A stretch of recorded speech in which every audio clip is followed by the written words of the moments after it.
Welcome back to the show. Today we have Tracy Gunn, and she is very talented.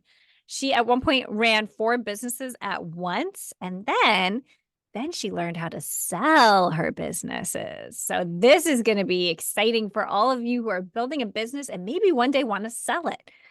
She's the founder of Get Exitable. Exitable. Let me say that again. Exitable.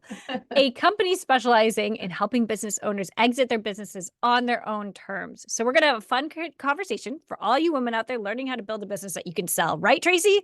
Yes, yes, yes. That's for most of us, that's why we start, that someday it'll pay us back in big returns, right? That's what we want. Yes. Yes. And for our audience, if you haven't downloaded the Money Mapper yet, the link is at the bottom of the show notes. Use this plug and play worksheet to help you discover financial independence as a business owner. So let's jump right into it. I think I noticed in my research that you're in New Hampshire. Is that correct? I am. I am in Massachusetts. Oh, So wow, I am cool. right around the Not too corner and far. not too far at all. One of your businesses is Life is Sweet Candy Store. That's my I first looked that one. up. Yep. Yeah, still going, right? Still going. I had a partner earn in and then she changed her mind, which is part of the process, right? Sometimes that happens, but it's been my one, it's the one I started when everything was hard. And I thought, life is sweet.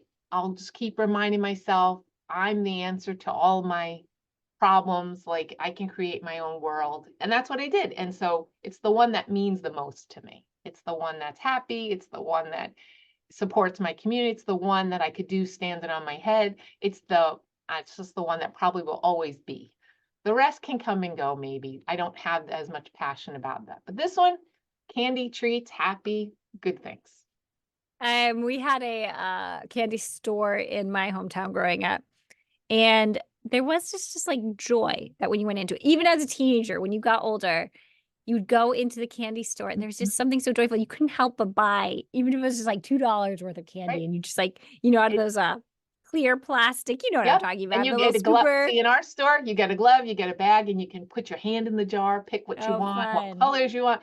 And it's that's exact thing. Everybody has a candy store they either went to when they were a kid that was in their town or where they went on vacation. Like if you had a habitual Yeah. place you went, you Yeah. always had the place you went. It was the one place my mom let us in Lake George. That was the one place we got to spend money on vacation was at the candy store. We could all pick what we wanted. And Yeah. so it's just one of those nice it's happy retail. I mean, not all Yeah. retail is Yeah. Yeah. happy. It's happy retail. So I love it.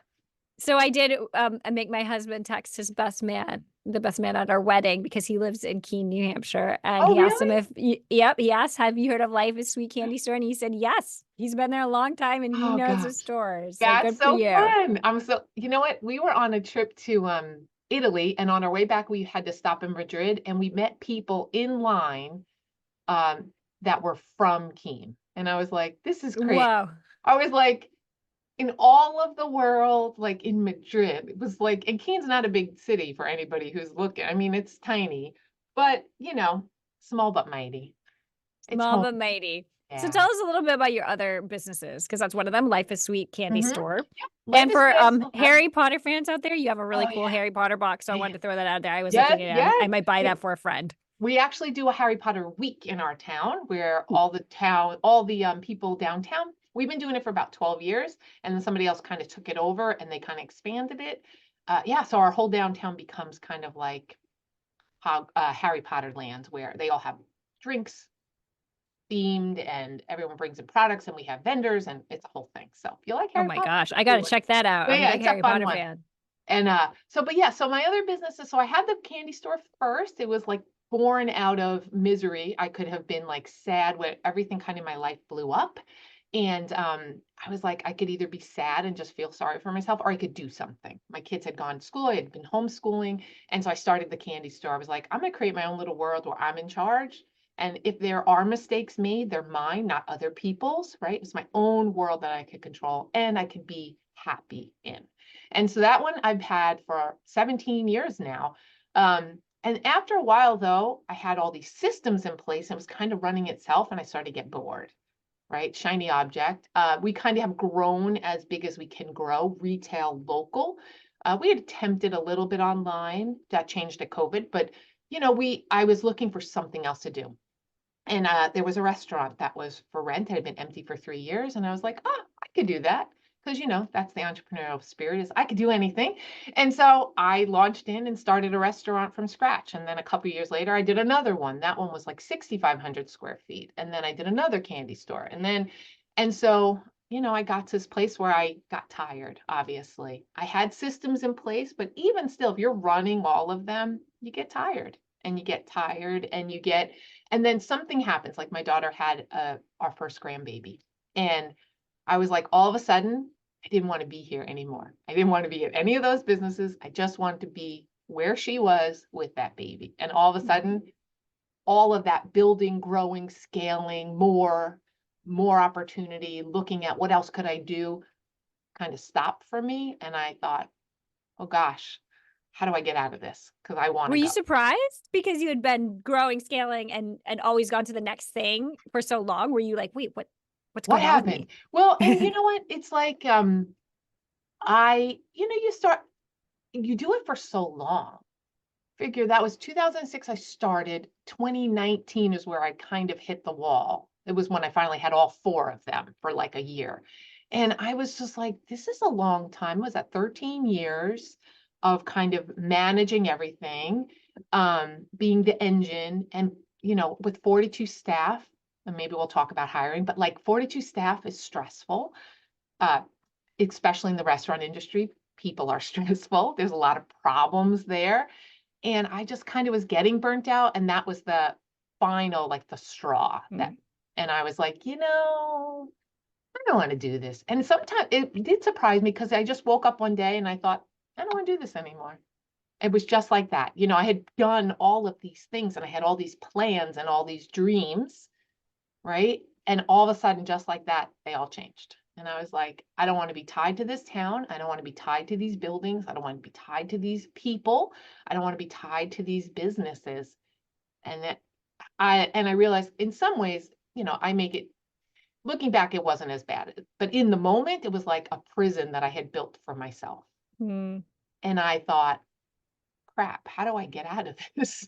And Mm. so thus became like, and so then that shifted to this is the cautionary tale part, right? Of, oh, I'll just sell them. It'll be easy.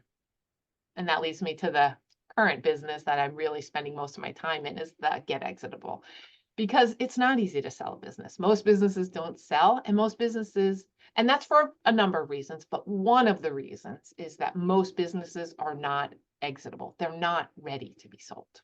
And that's the cautionary tale there. It's even though I had systems, even though I was running all four, even though I had staff, had built adequately enough that it could go on without me if I had handed it over to someone. So then thus began the process of fixing those things. And what's your advice for people that what if you I mean, I know this is like they have to work with you to really get into No, no, how that's to yeah, exit a business, but then how do you take a business that is not exitable, but maybe they have the systems in place like you? yeah. Where I mean, how do you build it? Like, let's say 3 steps. You three have to steps distill it easy. down. It's number one, I think the biggest thing, and it's not even about the systems, it's about what do I even want? I and maybe some of the audience is like me, I just was always thinking about the next thing and the next thing and the next thing, not the final thing. Like, what was my long-term goal here? Right? The goal for me was eventually that they'd all pay me back and I'd have built something that would sustain and exist without me, right? Much like you raise your children, right? You hope they go off into the world, do their thing. But I didn't plan what it would look like on my last day. I didn't think about it at all. So as I was so woven into all of them, and there's less and less of me, less time every day. Um, and again, yes, I did have systems, meaning I could go away for a week and everything wouldn't fall apart. I'd have to prep a little, but with constant like staff changing and things like that, like, there were things I just didn't think long term. I really thought next year, not 10 years. And I think the biggest advice for people is to think about what is your long-term goal here? What does your last day look like?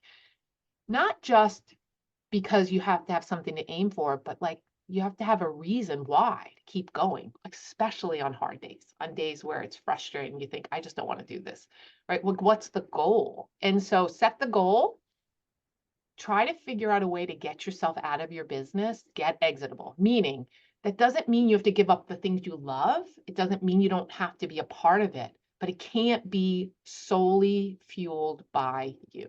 It can't, Mm, like, it can if you know that you're never going to sell it, right? Because the fact are, if you sell, you're not going with the business. I mean, sometimes that happens, but pretty rarely. And so if you were to just hand it over, let's just say somebody today showed up with $1 million and said, here, I want your business. I love it, right? Could it sustain without you? Could it continue, or would it just fall apart? Right. And so just to think about it doesn't mean you have to make any steps, but just to have it in your back of your mind. I had someone who gave me, you probably heard Michael Gerber's book, The E-Myth. That was the first book somebody gave me in my first 6 months as I was starting. And it changed everything for me because it really just made me think. I had to decide, do I want to be the candy lady, or do I want to be someone who owns a business? Because those are two things. Those are two different yeah. things, right? And we balance them both. But I always was very firmly in the I want to own a business. I very firmly did not want to be the candy lady behind the register every day. That was not what I wanted to do.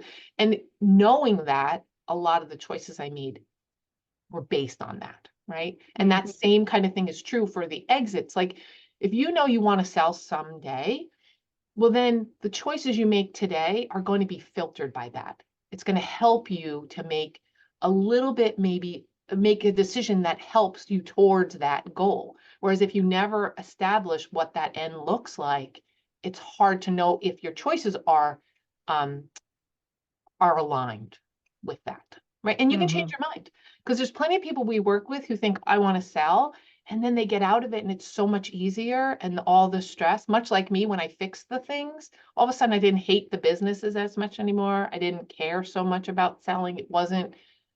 I wasn't so grumpy all the time, like all of those things, because they had resolved themselves. I had bought myself back time and freedom, and I had a different plan. And just knowing the plan helped change everything. Sorry, I'm rambling on, but like that's, so I would say, figure out what you want, right? Sometimes it's just survival. When I started, it was survival. Like, how do I pay the bills this month? How do I sustain my family this month? How do I keep going, right? Without it all falling apart. But eventually you get to this place where it's like, okay, it's doing its thing. Now what? Do we scale? Do we grow? Do I want more time? Do I want more freedom? Do I want to double down? What am I doing and why? So often that is a reactionary choice as opposed to a planned choice.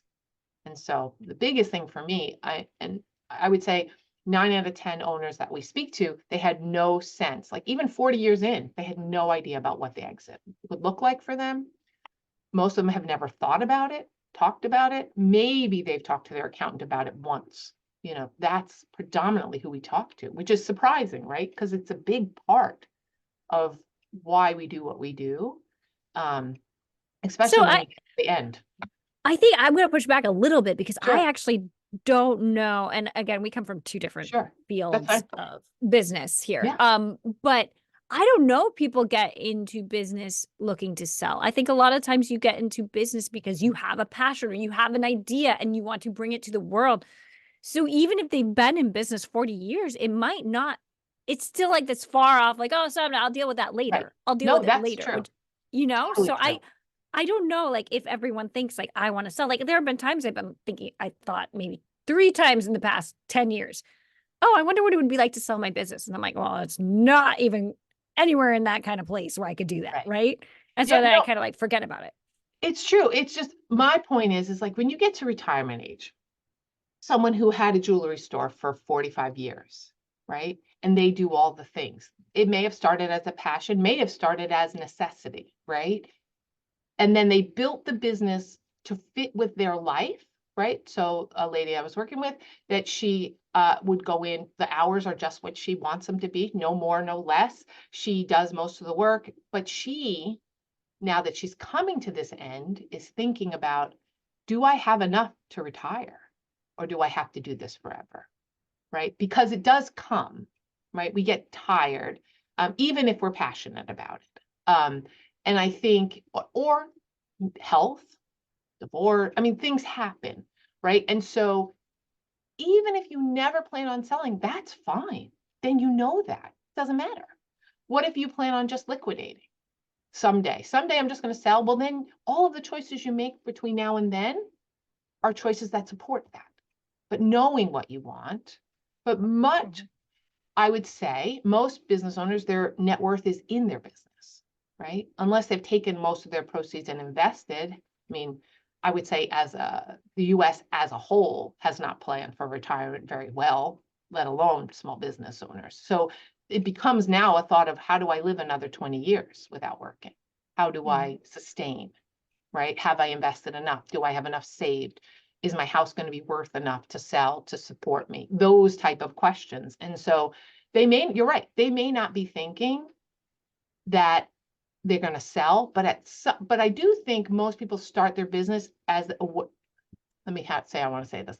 They think, I'm going to start this business and it's going to sustain me. It's going to pay me. I'm going to give to it and give to it. I love it or not, but I'm going to give to it. And that at some point it's going to pay me back. And whether that's with happiness, but probably finances, because most of us are not independently wealthy, right? But that it's going to pay us back. And the hope is eventually it pays you back a decent amount so that all of your time you invested was worthwhile. And I don't mean not worthwhile like emotionally, but we do have to live. We do have to, how many artists are struggling, right?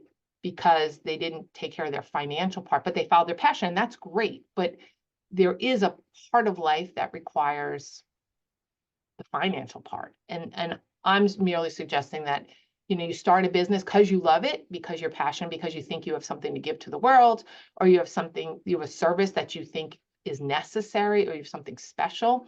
But in the end, there will be an end. I mean, what if there was an accident? What happens? If you have staff, like that was one of my thoughts. Like, gosh, I was going on vacation and I thought, what if something happened? I have all of these spinning plates, all they could hold for a week. But what if I don't come back? What happens to all my staff? Who cleans this up? I mean, those are things which, again, morbid, but it's all part of the process and about being a responsible boss or an owner. Yeah. And responsible for ourselves too, right? Because the business should pay you back in some way, shape, or form. Yeah. Hopefully financially. So when you have clients that come to you and they're looking to sell their business, is there some kind of common thread or denominator within them that you help them with? That they all seem to be like, oh, you haven't quite done this that's going to help you sell. Right. I think most of the time we start from the what do you want, right? And for everybody that's different. The second part is what is your business worth right now, right? Because most of the people that are coming to us are thinking about selling or getting out in some way, right? And they're trying to figure out, is it even worth selling? Do I liquidate? What's the point? Like, what am I doing? But the final thing is okay, they forget, let me see how I want to say this. I had this gentleman, I'll give you an example. He had been running his business for 52 years. He was a manufacturer. So he imported goods. He did wholesale. He did retail. He did e-com.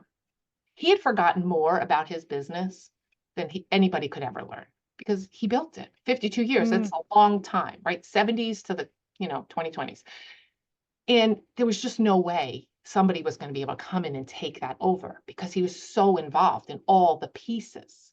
Right. So what we did for him is we helped him figure out, okay, where do you spend your time? Right. What things are you spending your time on? What can you easily delegate, get rid of, replace, outsource, whatever? How can we get you some of your time back so we can fix or at least structure how this could go? And so for him, he carved off parts of his business that he could sell pretty easily. And then he focused on the ones he thought were worthwhile, that meant the most to him, that he thought would profit him the most. And so that was the strategy with him. But really, I think it's about like, well, how involved are you in the everyday of your business, right? I mean, let's talk solopreneur.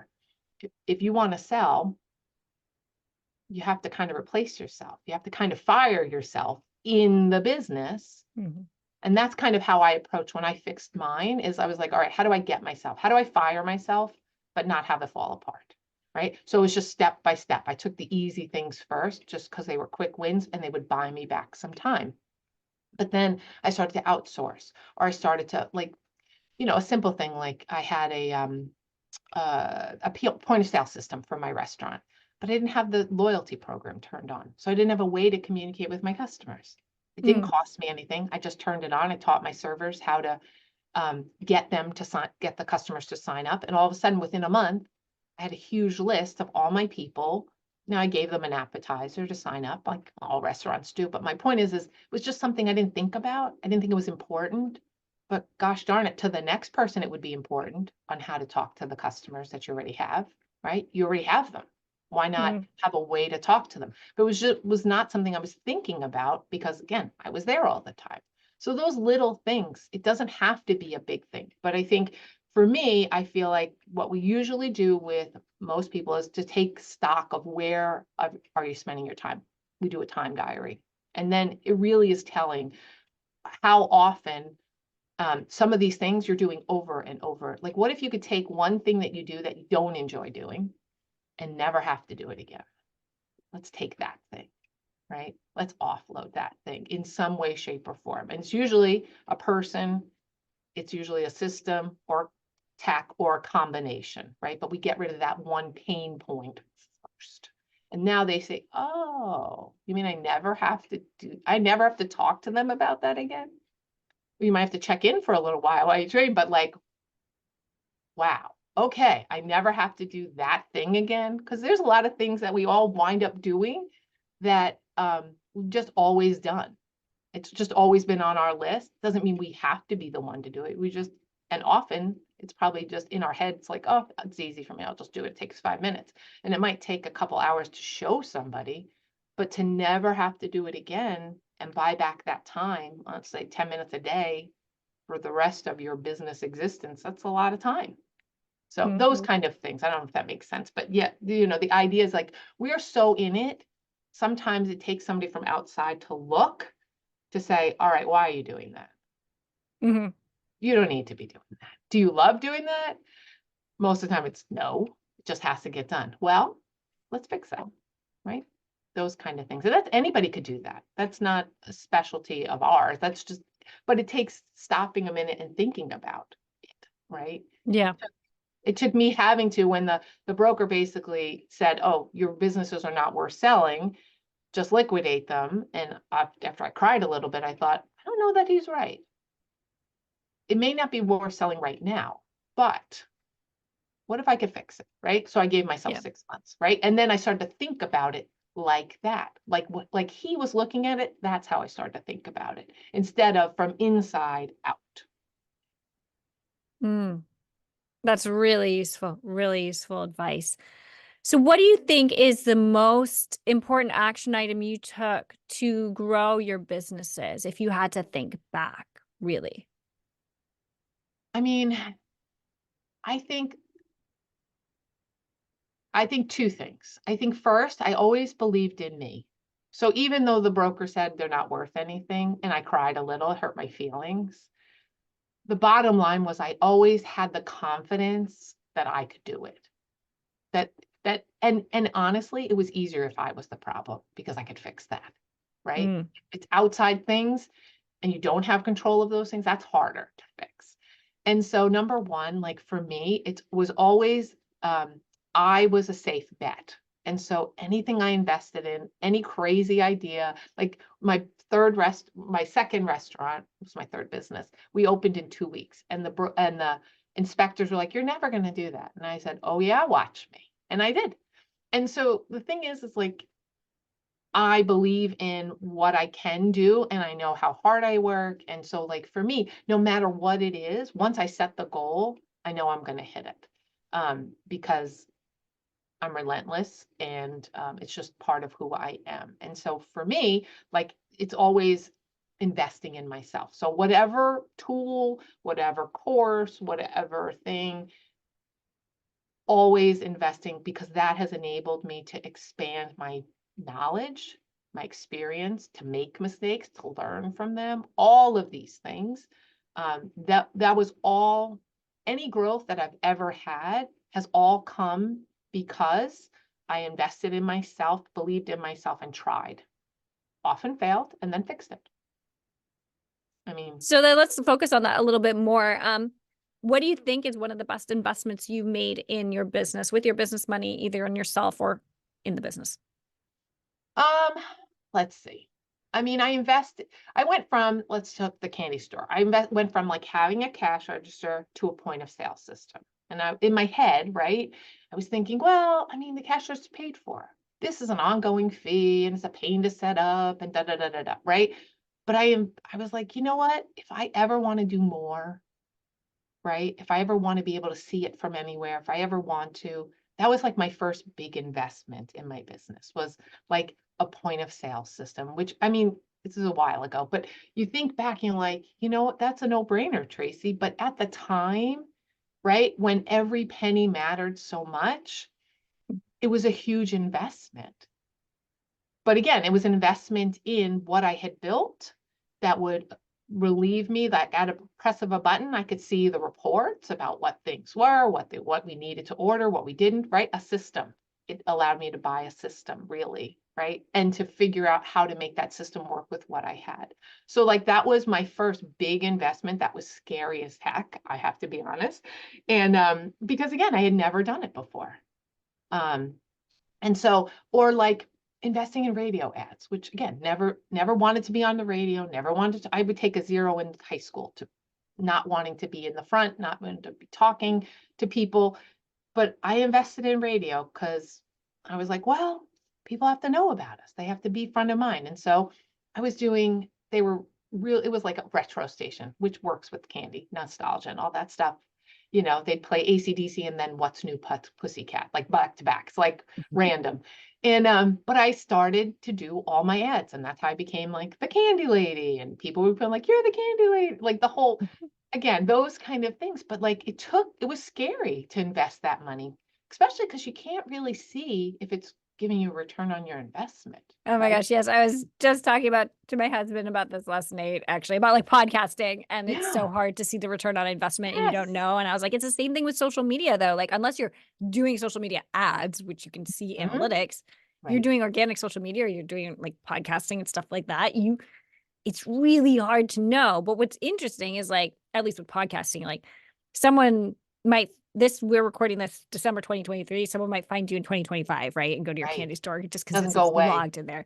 Yeah, it's a little Mhm. different than like social Right. media, but it's really hard when you're investing in something, especially marketing, and you're like, Mhm. I don't know if I'm going to see a return on investment here. Right. And I mean, and that's like for me. So again, but just doing those simple things at first in my first business, again, where I didn't have money, like it was a terrible time in my life financially, in my home life and whatever. And those were huge investments for me. And it took everything I had to like be like, okay, I've got this. I'll figure it out. And if it doesn't work, it's going to be okay. But that helped me open the door to being able to pay for a $25,000 mastermind, which is crazy town, right? And when you Mm-hmm. think about the return on investment from my point of sale system for $1,000 versus 25,000, maybe not the same, right? Mm-hmm. But you don't know how those investments pay off long term, right? Mm-hmm. In the end, right? They may not pay off immediately, but some of the things are in your brain and they're changing how you see things. They're changing Mm-hmm. how you, right? And so, Alex Hormozy talks a lot about that, about how, the biggest thing you should Alex do is Hormozy. invest in yourself, right? And I think, well, that makes sense because, he does that and he also has the money to do that. And so my husband has He's had so to, polarizing. yes, well, but you know what? I've had People to either pull love back him a or hate little. him. Right. But the thing is, like, I mean, he works hard. And yeah, I always have to admire someone who puts their money where their mouth is, works hard, shows up, learns, gets better. I mean, what more do we want, right? Yeah. I mean, um, So yeah, I mean, I think I couldn't say one particular thing. Again, it's always been a risk on myself, but I love an opportunity. That's how I wound up with 2 restaurants. It's how I wound up with a second candy store, right? Opportunity showed up and I was like, yes, imagine what I could do. And off I go, right? But How do nowadays, you how do you deal with your mindset when you have the months that might be in the red, or the times when you invested a lot and you're like, I don't know that if this is going to bring me back any money? And maybe there have been times when you invested and it hasn't brought in a right, return on investment. How do you deal with that mindset? And what advice do you have for women who are struggling with that in their business? I think you have to go, first of all, I think you always have to do it feeling confident this is the right thing for me. Even if it doesn't work out, you have to know that it was the right decision for you, right? If you're not sure if you should buy something or invest in something, don't. Because there's some, right? Because then it's like setting yourself up for failure, right? All the doubts are already there.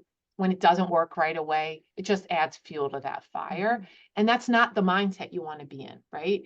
You want to be, you know, small business owners, entrepreneurs, however you refer to yourself, like you're a superhero. You are creating something from nothing and building it and putting it out there to serve the world, right? In some way, shape, or form and give.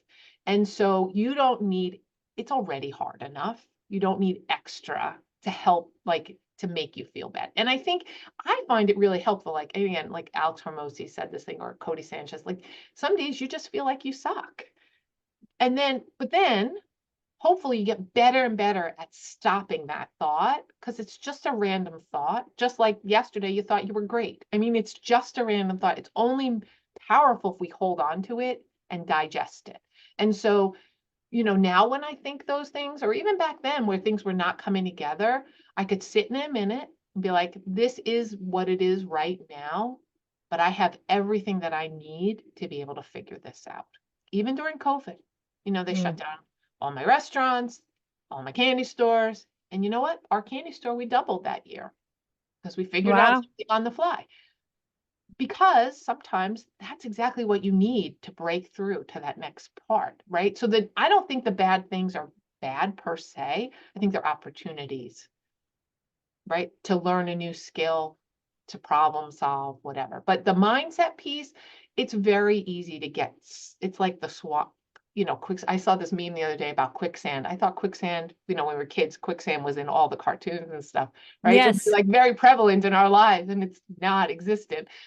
But like your thoughts can be quicksand and just hold you and suck you in and deeper and Mm. deeper and deeper. The more energy you give to it, the stronger they get. And so my encouragement would be like to just stop and put on outsiders' eyeballs for a second, like we talked about, thinking about like the buyer, what would they be looking at your business, or the broker? Like look outside. When people look at you and your business, they are so impressed that you've done what you've done. Like we don't always see it because we're in it. We don't always see how far we've come. We don't always see the amazing things or the lives we've impacted or the people we've helped or served, right? Or the sad days we've made happy by having ice cream or whatever, right? Like whatever that is, we don't always see that. But if you stop a minute and you think about the impact you've had, it's enough to get like outshine that thought. Um, I'm a big thought stomper. So right. And I find most owners are this way as well, is that we're eternally, often unrealistically optimistic about our futures and what we're doing. But And it's such a needed trait, I think, if you're going it into is. business. It's It so much. absolutely is. Well, because a lot of things that happen are soul crushing. My husband's a builder. And when something happens for him with tech or whatever, he just quits. And I'm like, no, like, how can you? But he's a builder. He just builds stuff, right? But for me, I'm like, that is my opportunity to keep going, to push and push harder and double down. And it's just a different mindset. Anyway. Yeah.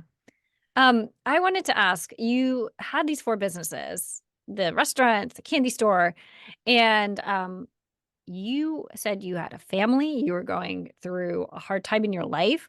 Yeah. How did you deal with balancing having a life outside of work and work? Were there seasons? Was it Mhm. just work, work, work all the time? How did you get to do things with your kids? Like for other women entrepreneurs who struggle with it, and I think for some reason women do struggle with that more Yeah, than men, and it I probably think has a so. lot to do with the society we've grown up with and everything. But Yeah. how did you work through that, and where are you now? So, I mean, I think that's also how we're wired. We multitask and we care, right? We're the emotional epicenters of our homes often and our businesses, and so we're thinking about all those things. And I find, again, it's a stereotype, but that men are just very one point. So for me, when I started, again, it was my ex had been in 9/11 and he had a mental health crisis. And all of a sudden we were bankrupt and had to start over. And my kids had gone to school. I'd been home with them for 14 years. So all of a sudden, this big explosion in my life. And I was like, what happened? And so my answer was to start a business because, that's going to be easy.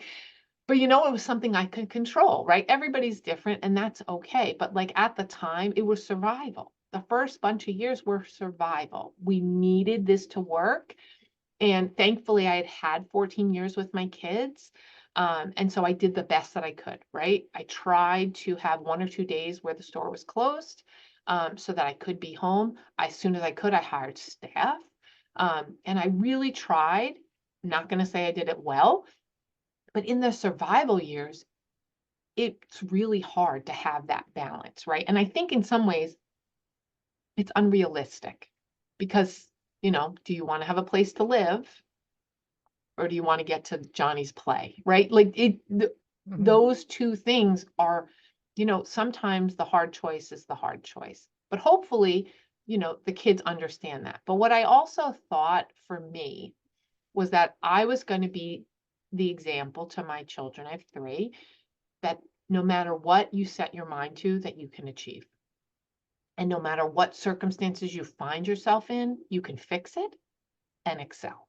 And so that your life is up to you and your future is up to you. And you can wallow or you can thrive.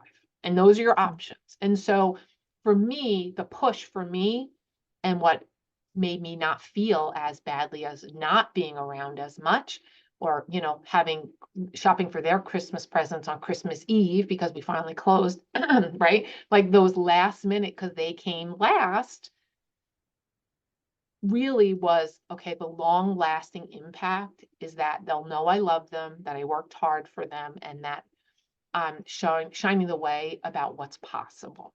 That was really what helped get me through. And I'm not going to say that I had a lot of balance. Now, I will say now I'm 52. My children are grown, gone, all living Chicago, Atlanta, and Charlotte. I have two grandchildren. So all of a sudden, 50 for me was a huge one because all of a sudden I was not mom anymore. There was no balancing of anything. I don't have to balance anything. I can do whatever I want, whenever Yeah. I want. I mean, I am married, but he kind of allows for, like we married later, so he knows I'm going to do what I'm going to do. And so we're all over the place. We're traveling the world. We went on 4 cruises this year. We went, to Italy for 14 days. We went like we're doing all the things because my first 50 were like about my family and this next 50 are about me and my husband and doing the things I want to do. Um, and so the balance, it comes. But I want to encourage everybody to think about the fact that they're watching you, that it's okay for your kids to be in your business. My kids will come get off the bus and come to the candy store. I fired two of them twice, right? Life lessons. But you know what? I have a doctor. She's my oldest. She is a good doctor, partially because she learned how to talk to people and to wait on people and to pay attention to people Mm. in my candy store. The lessons they learn are needed. And And so, so many doctors don't have good bedside manner. That's like oh, one of the biggest complaints. Like my doctor yep, doesn't listen to me, right? no. And she's always paying attention. And I mean, anyway, does internal medicine, but like, yeah, I mean, but she learned that skill in my candy store, Yeah. watching me. right? And I like to think that all three of them who are successful in their own ways, not owning their own businesses, which I hope someday, but that they're working, they went to college, they all graduated, they all have professional careers, but that they thought that was possible because they watched their father and me figure out how to make things work, right? Even being unbalanced, Mm-hmm. right? So you talked a lot about, I'm going to shift gears just for a quick Sure. second here. Your staff, and Yeah. I'm sure I've heard restaurants have high turnover rates, and I'm sure candy stores, a lot of people a lot of staff in and out. Yeah. How do you deal with that high turnover rate? What advice do you have for women who are looking to hire? I find it's the hardest part of my business, honestly. Even now that I just have the retail part of the candy store, the consulting business is myself and a partner, and we're self-sufficient, right?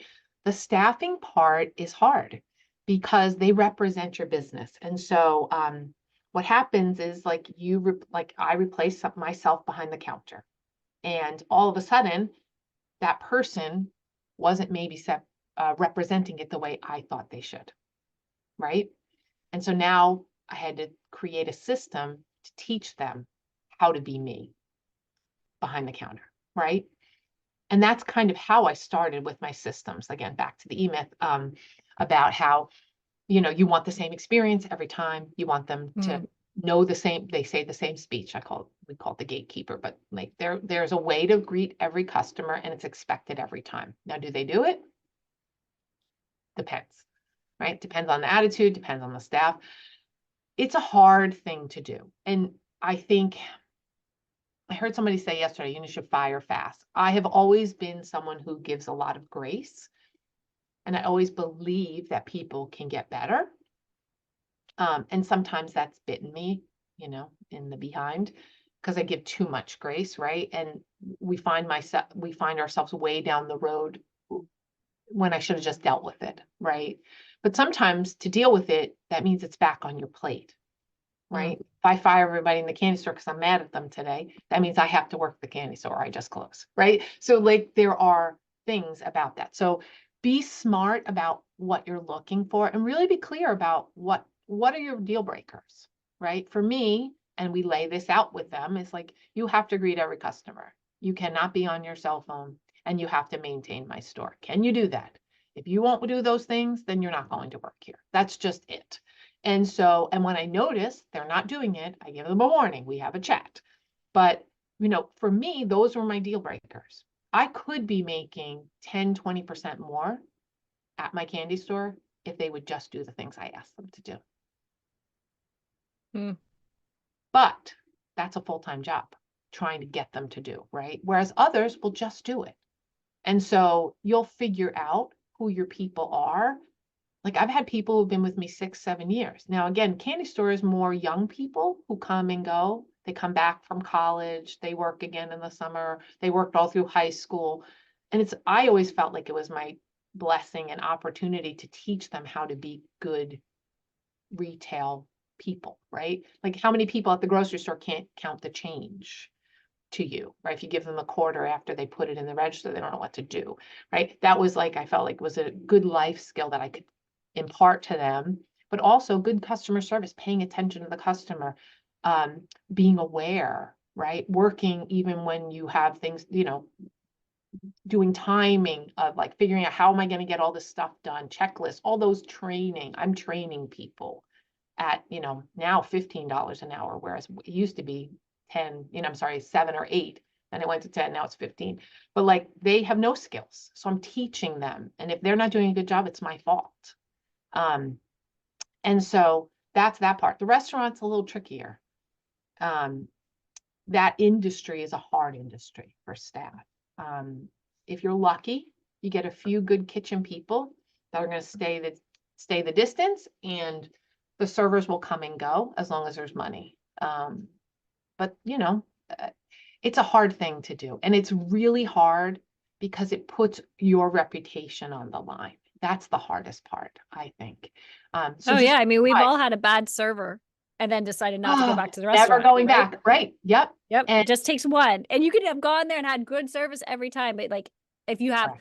a bad meal or a bad server, you might not ever go back again. We had Exactly. that once And with it's, like, so yeah, we ordered like some subs from somewhere and there was a hair in a sub and the person was like, never going here again. It's right. like And it, we've ordered subs a million times right. from them and No, never it's had an issue. And of course, totally that true. guest had an issue. It doesn't take much to turn off your customer, right? Think about how many good experiences, but the one thing they talk about is the bad thing. Yeah. The Restaurants are hard. I we could never we have had them. we had staff, we never figured out who it was, but they were selling the display of the cannoli that had been in there for a month. Like we make them to order. So they sold the display. I came in, I'm like, there's no cannoli on the, like, what? Like, oh, I sold that. And then I have Google review, worst cannoli ever. I'm like, well, yeah. I mean, no wonder. What do you mean? Like, I can't How do undo. you deal with those like Google reviews and Yelp reviews? I mean, That's that one, tough. I felt terrible. Like when I noticed they did it, I felt terrible. Some of them are just people being them people. People are peopling all over the place, right? And so I try to do it with grace and kindness. Like we do a free birthday candy club, right? You get this is one of the things we do online. We do free birthday candy for your birthday. So if they live far away, we send it to them. If they live local, they can come in and just pick it out. They have to pay shipping to go. But then people commenting like, I never got any birthday candy. I'm like, well, did you open the email? Did you order it? Like, but I try to be nice, but on bad days, I'm not always nice. But like, it's people are people and they're just doing their thing. And what And I sets feel them like off? people are more likely to leave bad reviews than good ones. It's like the good ones you have a good experience and people forget. They're like, oh, I should leave a review. That was really good. And they forget. But when they're angry, oh yeah, Oh, they'll yeah. get out their phone And and they will everyone will type up pile that on. review. It's like a big Yeah. pile. Like, oh yeah, I went there once and then I don't like her and she and this. And it's like, oh, it's like it could really get out of hand quickly and destroy a business. I mean, you've seen those like on TikTok, somebody posted something and all Oh of a sudden God. everybody, that business is out of business Yeah. because I mean, Yep. it's that cancel culture. So obviously be careful with who you hire because they represent you and be Yeah. really clear and here's the last part, spend the time with them. Don't just hand them the list and expect that they got it. They don't. Mm. You know, I have someone who's been with me for a year and she still doesn't have it, right? I have to go back and say, okay, when we mail this, did we do this? Did we do that? Like, how do we fix this? How do we get it so you do it the same way every time? Like how, Mm. right? Because they think they know, and then they just push the checklist aside. Well, like, how do we get back to that, right? There's always a way to fix it. Um, and being mad is not usually the answer, although it feels good in the moment. Oh, no, the biggest regrets I have in my business is when I've been in that moment and been angry and let it show, Yes. and it's not been good. No. I do want to bring up briefly for our audience the E-Myth, which you brought up a few times. I've talked about it on my podcast too. We'll put it in the show notes. It's a good book. It Yeah. basically teaches you how can you grow a business with systems in place and automations if that's you're an online business, and then it's how to remove yourself. And there's like some interesting points to it, which I love, which is like creating an org chart before you even have people. So you know what your business looks like at a high level as you grow it and what you need to hire next when you have Yeah. funds and stuff, which is really, really interesting. And I like that book a lot. And I An recommend it easy to a lot read of too. people. It's not, Yeah. sometimes like Not business long. books are like so dry. You're like, Yeah. I need coffee and maybe a strong drink to get through this, right? But it's an easy read and any owner can relate, And he right? does it in a really good way with like stories that makes Mm-hmm. it more Yeah, accessible and he easy to does. follow and not, again, not so dry. Yeah. So as we wrap up here, what advice do you have for other women entrepreneurs who are trying to grow their business significantly to 7 figures, multi six figures? Why do you think some women hit roadblocks? Well, I think as women in general, like we're handling all the things, right? So the E-Myth talks about like, are you the technician? Are you the person doing the things? Are you the person running the business, right? And how to balance both.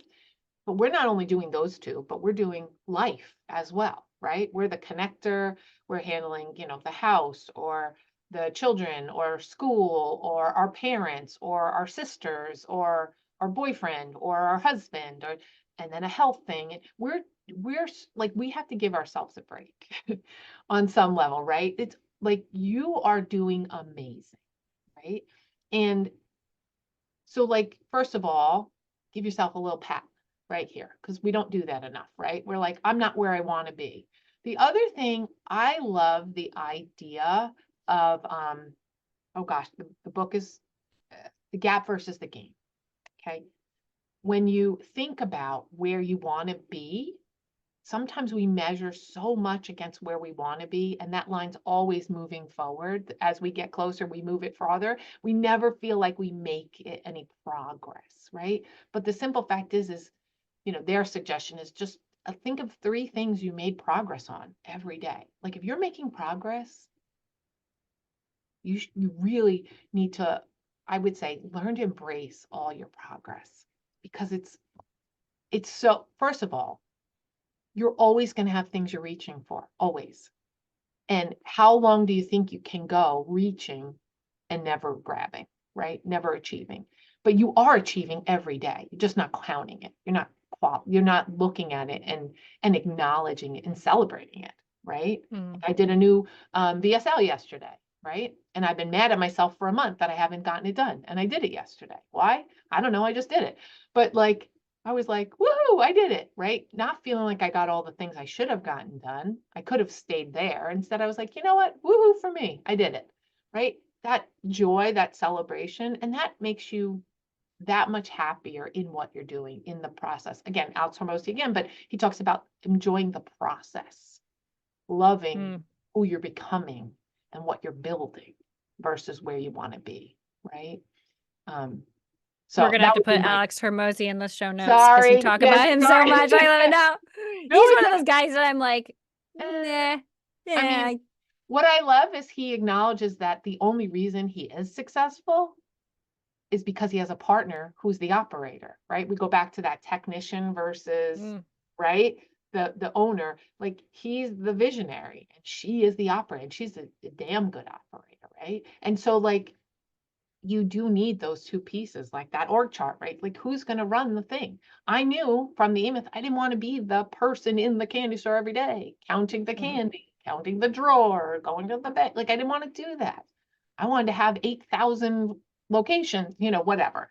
And so figuring out who's going to do that, who's going to partner with you, who's going to alleviate so you can dream and do those fun things, right? And so anyway, yes, I give him credit for that, because he does acknowledge that if she wasn't behind him putting all the structure and stability, right, and the pieces and the staff, she's big on hiring too. Maybe just put her in the chat, Layla. Layla Hormozy. Anyway, so, but again, I just think about, it's like loving the process and loving who you're becoming, and it's like, you don't have the results of your diet right away. And if you only pay attention to what you got through today, you would quit pretty quick. Yeah. Which is why the first 2 weeks of the year, nobody eats candy. And the 3rd week, they start eating candy again. Or the gym. I'm a big gym person, and I would always hate the beginning of the year. I still Because do. everyone's there.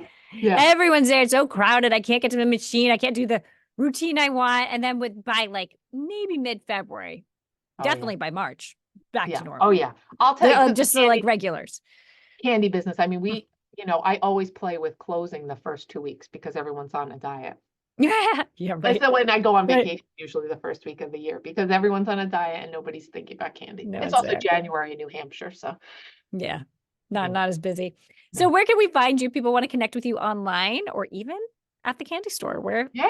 So Life is Sweet. We're actually just signing a lease for opening another location. I finally am getting to where my grandchildren are. Oh, fun! Congratulations. Thank you. So I'm signing a lease because in Charlotte, North Carolina, and then hopefully I'll have one in each of the cities where my kids are, so I have a reason to be there. So, but lifeissweetcandystore.com. We are online, and in Keene, New Hampshire. If you're local, within a couple hours, we're like 2 hours from Boston. So if you go 2 hours around, that's Albany, like New Haven, like we're right in the middle of things. It's a fun little main street to walk around, especially in the fall. But anyway, that's where Life is Sweet is. And then getexitable.com is online. We have lots of free training. If you're just even thinking about, or here's the thing, you might want to know what your business is worth and how you figure that out, right? Because if you want to build a more valuable business, it might be helpful to know how to value it, right? So there's some tools on there for that. And then thetracygunn.com is my personal page, just because people are like, who are you? What are you doing? And that's all the things I'm doing. Like my husband and I have real estate things we're doing, and I like Awesome. to be trying a lot of things. Awesome. Well, thank you so much. What is one philosophy, mantra, or quote you try to run your businesses by? Business is that's a hard, I mean, it's a really hard one, but I think really my gut tells me it's that anything's possible. Period. I would say that with your past Yeah. and all the Anything's businesses that you've possible. done. And yeah, I love it. I And love the it. end, you have the brains, you have the ability, you have the resources. All you just need is the desire to make it possible. That's it. Well, thank you so much for joining me on this interview and sharing your knowledge, especially with selling businesses, because we haven't had many people specifically talking about that on this podcast. So that was very helpful. Thank you. And if you're part of our audience and you found this episode very valuable and informative, help us grow the show and share this and connect with Tracy as well. So until next time, you can find me on LinkedIn or tag me on Instagram at Virtually Curie. Thank you, Tracy, again. Thank you so much. It was so fun. Great talking to you.